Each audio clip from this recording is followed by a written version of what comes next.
Hey guys, welcome to the Alabama Auburn Show. J-Dub, what's up, buddy? Just taking in everything that is fully loaded roll-off service. I mean, those boys. So thankful for them, man. Yeah. So thankful for the Thrasher family.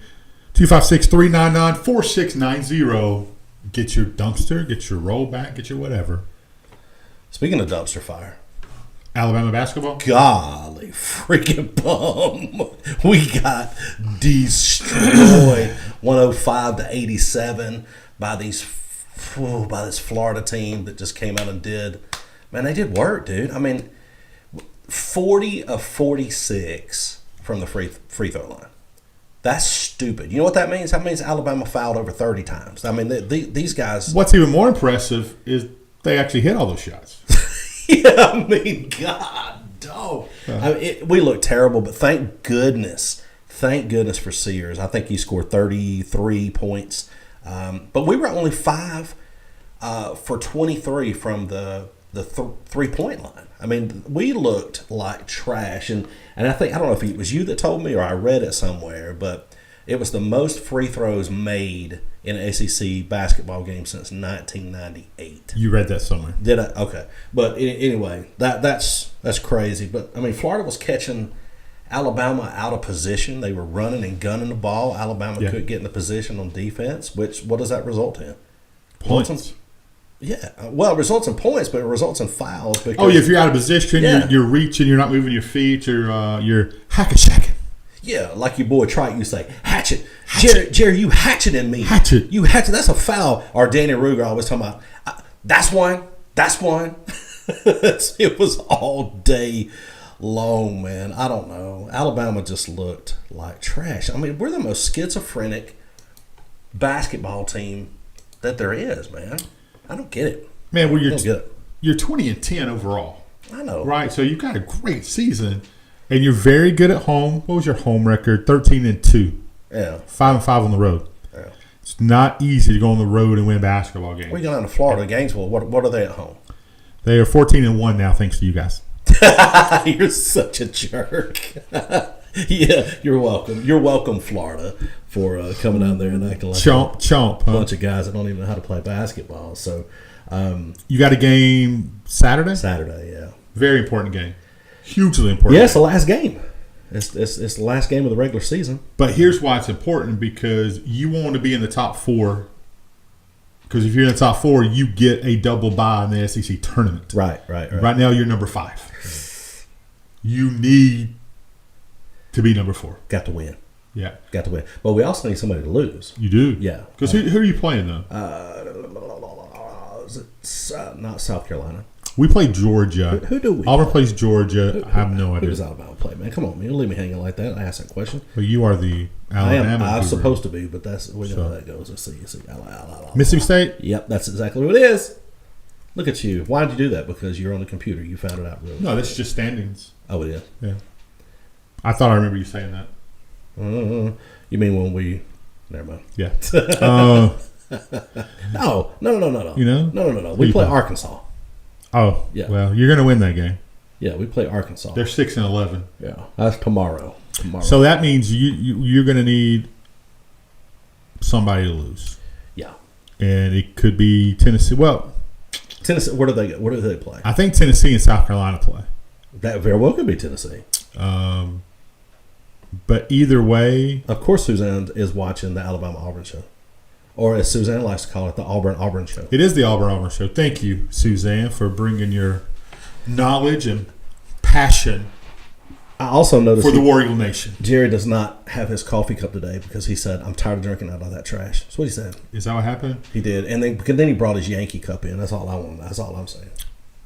You did. That's what you said. I don't know. Yeah. So for everyone who's not visited the church, this is the kind of crap you get from the pulpit on Sunday too. Ungrateful Jerry. God, dog. Oh my God. So you guys won basketball wise very well, and dominated. Scored 101. Yeah, could have scored more. Call the dogs off. Yeah, and right now they're in that third spot. You played a very terrible team.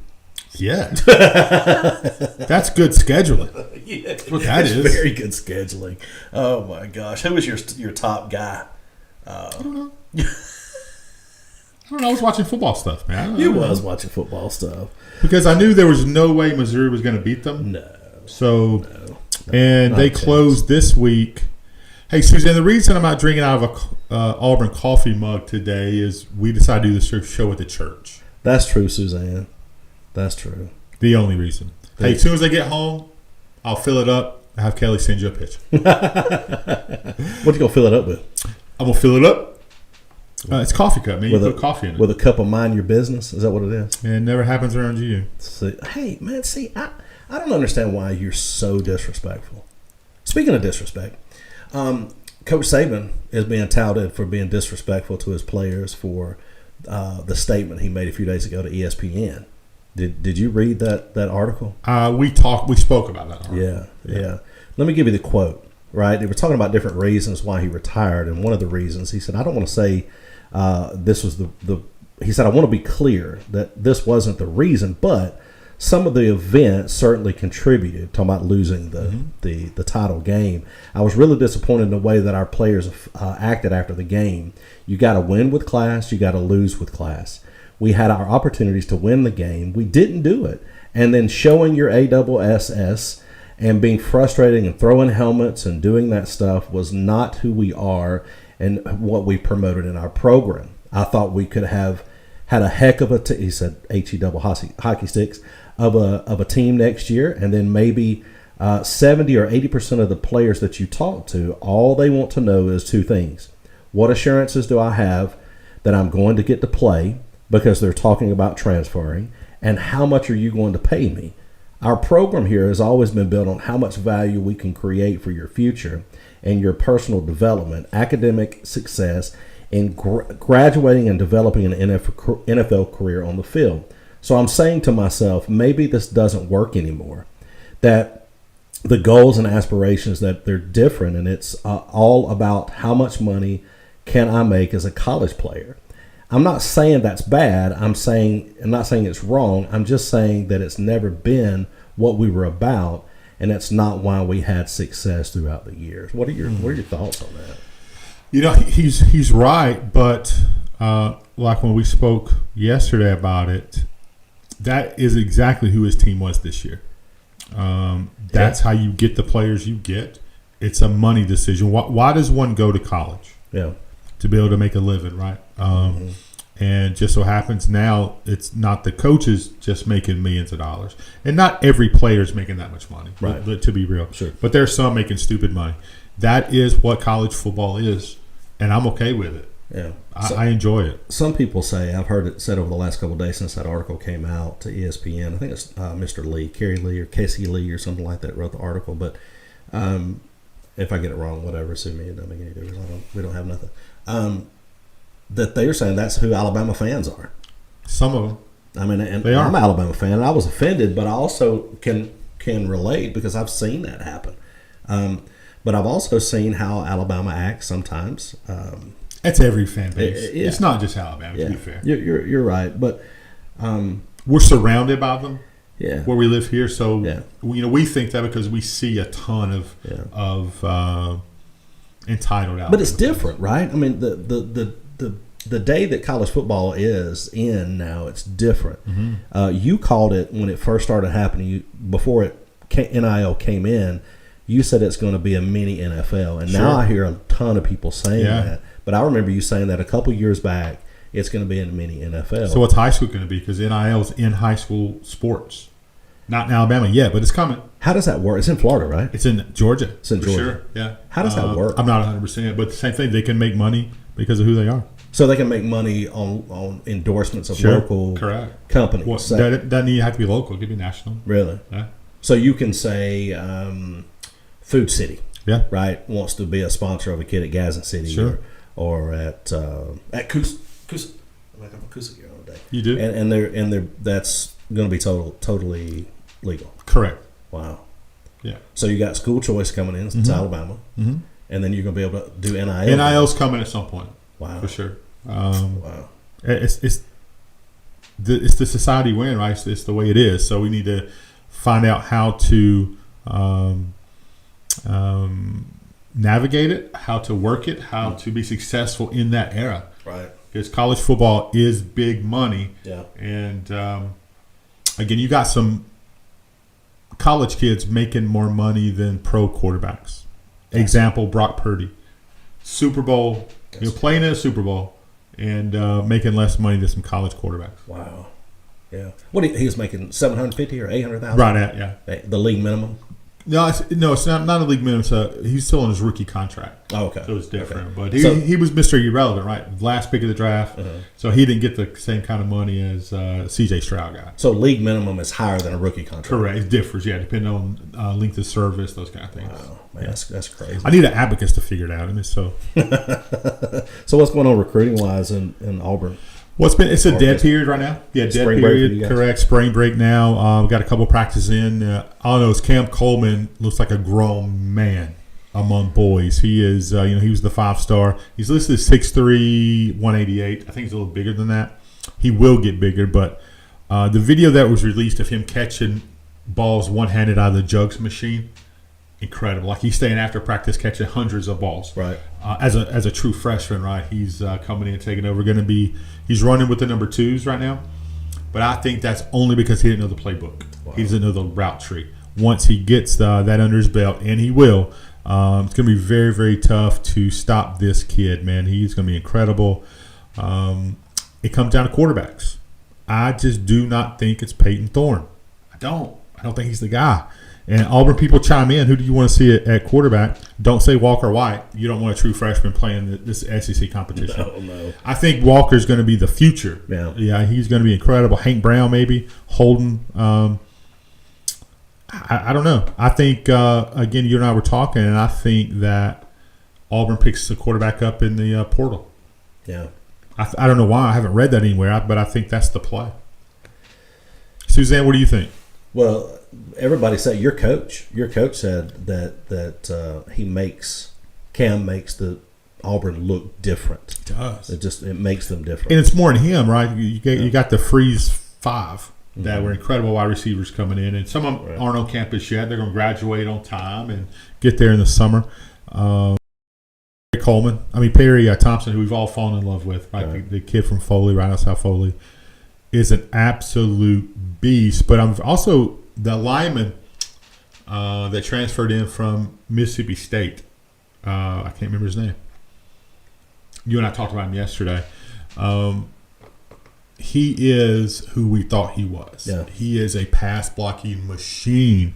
And so he was obviously the best pass blocker on that Mississippi State line, and they were hated to see him go. Yeah. Right? Hated to see him go, but Auburn picked up a good one there. But I'm interested that Joe Phillips is working with the edge rushers. So that's interesting. It's the coach. I was reading an article, I think it was Josh Aldridge maybe wrote an article talking about some of the linebacking coaches moving around, coaching edge rushers and whatnot. So a lot of things going on spring break, but I'm excited to see DJ Durkin. He's obviously coaching the linebackers. He's defense coordinator out at Auburn, and Jason Cole doesn't like him. Just because I said the Auburn staff has become elite. He hates that statement. Yeah. You know who the only coaching staff he wants to talk about? Not his Alabama coaching staff. Ohio State. Oh, they're so good. He's fanboying. Oh, Lord. I'm going to give you a break today, Jason, since it's your anniversary. Oh, happy anniversary. Oh, yeah. That's cool. Him and Jennifer. Congratulations. Happy anniversary. More so, God bless you, Jennifer. Yeah, we'll kick you in the Nads next show. So, Alabama right now, they're talking about fanboying. They're trying to do everything they can do to go after Jabari Antoine. He's a 4-star out of Louisiana. Oh, yeah, the cornerback. Cornerback. Yeah.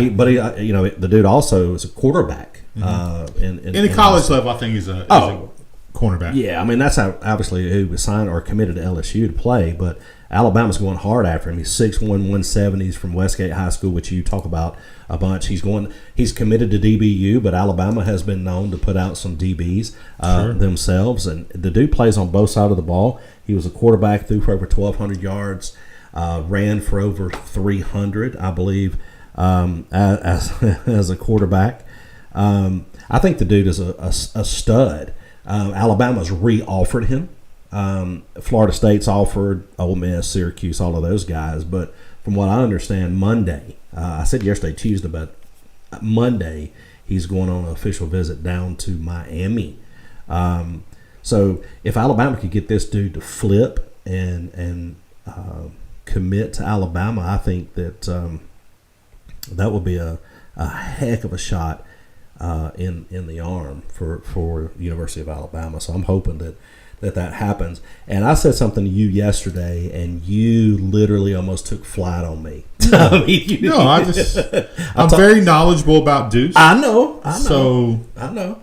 We talked about Deuce Knight. Mm-hmm. He's the commit, the quarterback, lefty, tall, 6'5", 6'6", you said, somewhere around there, 210, something like that. I mean, big kid, lefty, can throw the ball, can run, can kind of do it all. But Deuce Knight, they say that he's in contact with Coach DeBoer every couple of days, that they talk on the phone, that he's talking to Kevin Steele.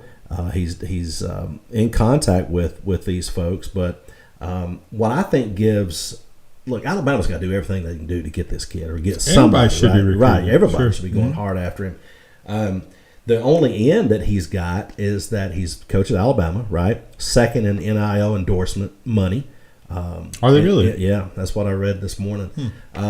So I mean, they got some of that offering, but DeBoer has a relationship with Deuce, right? I mean, he coached his brother. You said at Indiana. I didn't say that. Or somebody did. I'm gonna put it on you. Yeah, okay. Jerry said at Indiana. All right, we'll go so with he's that. got that relationship with him since 7th grade. So I mean, I hope that he can get him to flip, but you say that's not going to happen because you talk about what the excellence of. Yeah, of course. See, with Notre Dame, it's and their goal is always 4 for 40. They do a great job of their network and their network of recruits. Business leaders, political leaders, but Deuce Knight, he's a hard commit to Notre Dame. Mm-hmm. Here's how I think. I'm a big proponent, and I do a lot of recruiting multiple schools. Right, I watch the film, I watch the kids, I do my own stuff, and from over the years, I've developed a theory: watch the visits. That'll tell you where a kid's really excited about going, right? Mm-hmm. And Deuce sitting reaching out to the University of Alabama, right? He's taking phone calls from the University of Alabama and almost every other school out there. He's very raw, very gifted, but raw in the quarterback. He's almost 6'5". He's right at 200 pounds, so he's a little thin. Can sling the ball, but again, he's very raw. So the fact that just yesterday he was on his socials trying to recruit a couple wide receivers to Notre Dame. Oh. I think would I be heartbroken if he chooses to go elsewhere? Absolutely, man. I'm invested at this point. 2 years into this, I'm invested. Right. But I think is it a money play? Maybe, but it's also a 4 for 40. Right? You give me 4 years, and you're taken care of for the next 40. Wow. That's kind of the Notre Dame mantra. It's what they always go by. So I know this isn't a Notre Dame show. That's pretty cool. It should be. The Alabama Notre Dame show. Coming soon. Yeah, I love that. Well, I mean, look, you got to go after who you got to go after. I mean, we need some big tithers, so I need to go after some big tithers at church. But that kind of stuff. What Daryl's watching? Could Daryl tithe here? Sure. With all them kids, it ain't gonna be much. lots of kids. So, golly. So probably next week we'll have some great news coming out. Or at least some more information. A lot of information coming out. There'll be. Well, Alabama goes on spring break. Yeah, but both on spring break. Yeah. Yeah. So it's gonna be kind of slow a little bit. There'll be a little bit of recruiting stuff we can talk about. Well, we hope to have Andy Bertram on with us in the next couple of weeks. He is the play-by-play guy for the Auburn Tigers. Also, Brad Law will be with us at some point. He is everything for Auburn media down there. And he actually works for Fox Sports, but his focus is the Auburn side. And Mark McGriff, Alabama insider. He does all the press conferences and whatnot from an Alabama take, and he lives in Tuscaloosa. Will be with us in the next coming weeks whenever we decide to bring him on. So very excited about of that. That's awesome. It's really good. Also, congratulations to Eli Gold, the former voice of the University of Alabama. Saw that he is going to be doing some AFL football, but he's also the voice of the Gamecocks now. Certain select JSU baseball games. Select baseball games, Yeah, and then basketball and football. Did I read that? Mm-hmm. When did that come out? Yesterday. I don't think so. Yeah. I don't think so. Yep. I got to see it. I'm fixing to show you. You had to show me. I will. I'll show you. Anyway, congratulations to Eli Gold. Talk about moving in the projects. Oh, wow. Jerry, what if your boy Ed Lett's watching? He'd get mad at you. Care about Ed? I'll meet him at the sign. We heard it here first. Mm-hmm. JD Jennings, your boy has been called out to meet Jerry White at the Gadsden Mall sign. I'll be there. It's going to be freaking awesome. Ed will show up, but it'll be with a walker. So you telling me that Eli Gold is going from University of Alabama to doing play-by-play for JSU? It says the television booth. I read a different article, but this one says the television booth will afford him the unparalleled opportunity to follow the Gamecock baseball. Gold is no stranger to baseball. Man, see, I must be wrong, but I swear, he's not doing I football. swear it was taken down because I read that. Mm-mm. I read it. No, because JSU has an amazing play-by-play guy. Facilities. But no, he's got a play-by-play guy. It's incredible. Really Well, good. you know what? Just wrong again, and Jerry wins, so he looks really good. So, yay, Jerry. All right, so congratulations to Eli Gold, the voice of the baseball. You said select baseball games, I think so that select, means yeah. he's not going to be traveling to some of the smaller venues to do I'm sure not. those games. So he'll do all the – well, they got a facility to do. They got home really games like nice. a month. Yeah, really and I hear nice. they're supposed to be – there are talks adding on to this They month. are 100%. Baseball and football. What the heck? Yeah, man, a lot of money. So more Correct. additions to the football Correct. and more additions to baseball. Correct, yeah. Well, Basketball too's we coming. went by there not long ago, and the seats, it was packed at JSU baseball. So that means they're going to be trying to build around, kind of close. Because where it's at, you're limited, right?